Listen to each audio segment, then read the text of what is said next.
Our fourth session in our Why Jesus study answers the question to open our hearts. And at first glance, you would look at this passage of Scripture and say, it doesn't have anything to do with open hearts. We have a vineyard owner who makes a vineyard and builds a watchtower, just makes it really nice, and then rents it out and goes to a faraway land. And then he sends back emissaries to get the rent for the vineyard, and the tenants keep on sending them back without money. They beat some up. They do all sorts of terrible things. Eventually he sends his son, and they kill his son and throw him out. Now, the people who were hearing this parable that Jesus spoke knew that they were talking about the people that were planning on killing Jesus. But it isn't really helpful to us. It isn't really helpful to think about who is to blame in this parable. Because what it does when we try to assign parts to the people is it lets us off the hook. And this parable no longer speaks to us. We look for some sort of scapegoat, for some sort of action in the past. All of Jesus' parables are living words, things that continue to bring hope and healing and life and love to the world. So what is this parable talking about? And what stands out immediately is this crazy vineyard owner, right? That keeps on sending people, even though he knows what the result will be. He keeps on acting and believing in the best, the better side of these tenants, even though they really haven't given all that much indication that there is a better side. I look at that and then I think about my responses to things in the world. And instead of keeping an open heart to situations, I tend to want to close my heart, especially to situations that I think don't show any signs of improving. For me, this is especially true of these huge issues in the world that don't seem to get better. We work on things like global warming. What can I do? What are the little things that I can do? I continue to see racism and prejudice in the world. What can I do to help living here in northern Wisconsin like I do? We hear things about poverty, the effects of poverty, and even the effects that has long-term on someone's chances for a happy life. And we wonder, what can I do? We know that even in our very own communities, the drug issues are relentless. And I think, what can I do? I have a tendency to just get compassion fatigue or disaster fatigue or whatever it is. You hear about fires and they keep on coming. What can I do? I get fatigued. And I tend to want to just close my heart to those situations and to put up a wall between those issues and myself. So then I lead a parable. I need a parable like this one that shows the heart of the Father, but also one that gives us reason to keep trying. And that reason can't be success. I love the quote by Václav Havel. He says this: hope is not the conviction that something will turn out well, but the certainty that something makes sense regardless of how it turns out.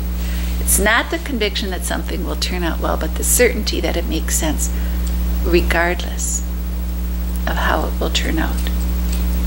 So the actions for the better of the world, for the better of my neighbor, are things that make sense, regardless of whether or not they make sense. They have a certainty of turning out well. And so then my job becomes holding on to the hope that Jesus gives, that this world is a place where we try, where our job is simply to try to do what is right, not to have our actions dependent on worldly success, but we're always tied then to that other world, to have our actions make sense in light of eternity. Why Jesus? To open our hearts, to soften our hearts, to live in hope.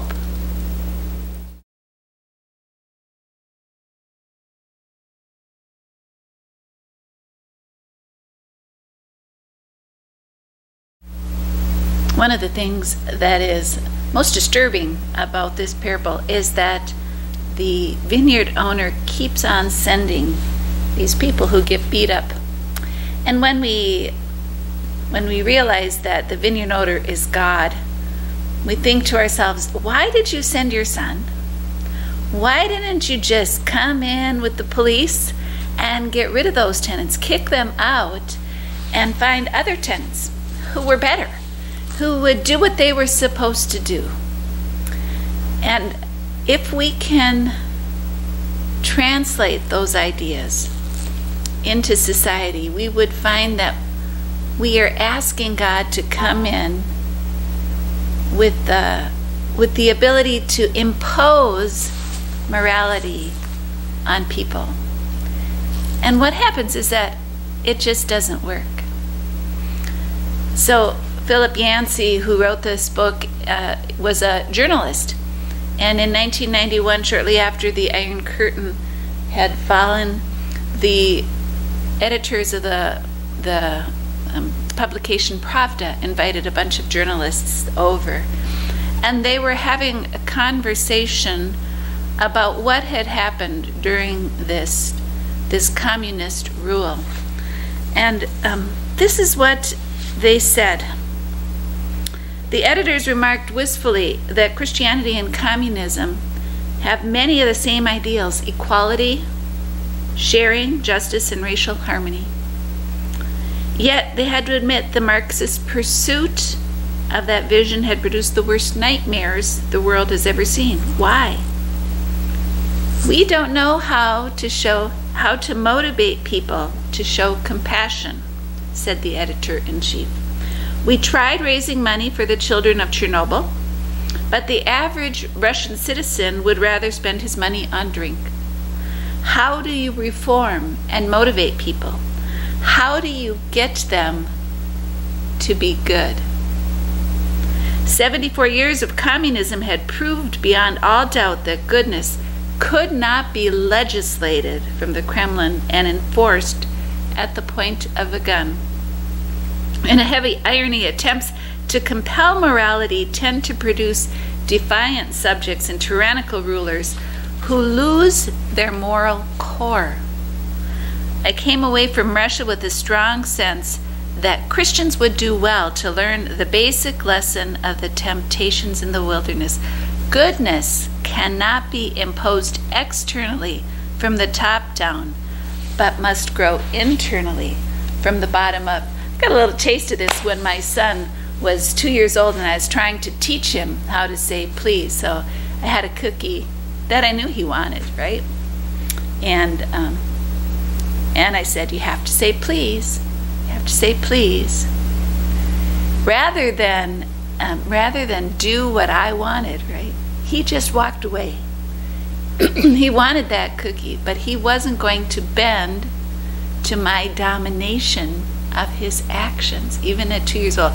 Now he's turned into a wonderful young man, but it didn't have anything to do, or it had very little to do with my imposing actions on him, but my loving him and nurturing the best in his nature that God had already put there.